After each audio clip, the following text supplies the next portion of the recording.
अब आते हैं सबसे बड़ा पाप। शीर्षक है सबसे बड़ा पाप। ये सबसे बड़ा पाप क्या है? इस देह को मैं मानता, सबसे बड़ा यही पाप है। सब पाप इसके पुत्र हैं, सब पाप का यह बाप है। इस देह को मैं मानकर बंदी हुआ यह आप है, जो शुद्ध शाश्वत मुक्त है, अच्युत तथा निष्पाप है। इस देह को मैं मानने का ना ही अज्ञान है, या ही अविद्या आवरण, माया यही अभिमान है। संसार की जड़ है यही, सब क्लेश की यह खान है। अभ्यास ये कहलाए है, विपरीत यही ज्ञान है। इस देह को मैं मानकर आनंद अपना खो दिया, था सत्य सो मिथ्या हुआ, चैतन्य का जड़ वो हो गया। 10 खूंट में जो पूर्ण था सो खाट भर का बन गया, जो भूप था भिक्षुक हुआ सो राज था सो छिन गया। इस देह को मैं मानकर निसंग संगी बन गया, जो था अचल चंचल हुआ बिन अंग अंगी बन गया। था शुद्ध सो मैल हुआ, होशियार भी भोला हुआ, जो पक्क था कच्चा हुआ, जो ठोस सो पोला हुआ। इस देह को मैं मानकर अज जन्मता सो दिखता, जो काल का भी काल है, मरता हुआ सा दिखता। ऊंचा कभी नीचा, कभी चढ़ता कभी गिर जाए है, संसार रूपी चक्र में दिन रात चक्कर खाए है। इस देह को मैं मानकर कोई नहीं देखा दुखी, देवर्षि अरु मुनि सिद्ध साधक दिखते हैं सब सुखी।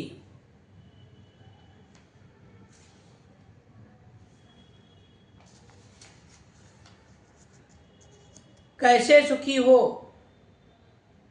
कैसे सुखी फिर हो सके देहाभिमान तुच्छ नर, जो काल के हो गाल में कैसे भला सो हो निडर।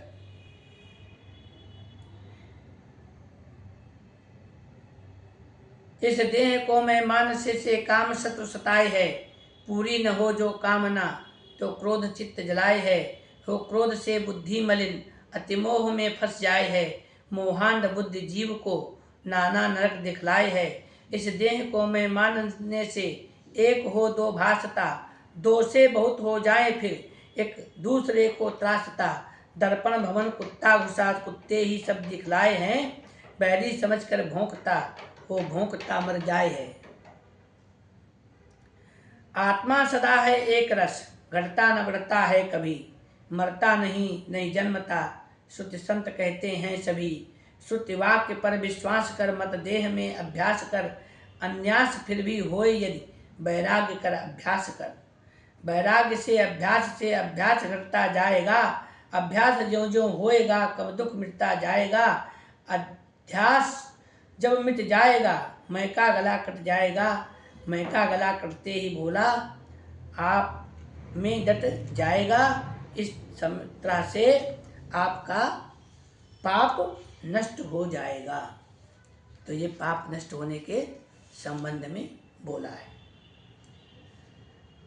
चलते हैं पुनः कुछ और पंक्तियों के साथ। ये जो पंक्तियां हम बोलते हैं इनमें कुछ न कुछ हमें मिलता है, आनंद मिलता है। जो भटकाव चलता है उससे शांति मिलती है। हमें ये पता लगता है हम कहाँ पर हैं और हमें जाना कहाँ था, हमारी मंजिल कहाँ थी। ये सभी के लिए आवश्यक है।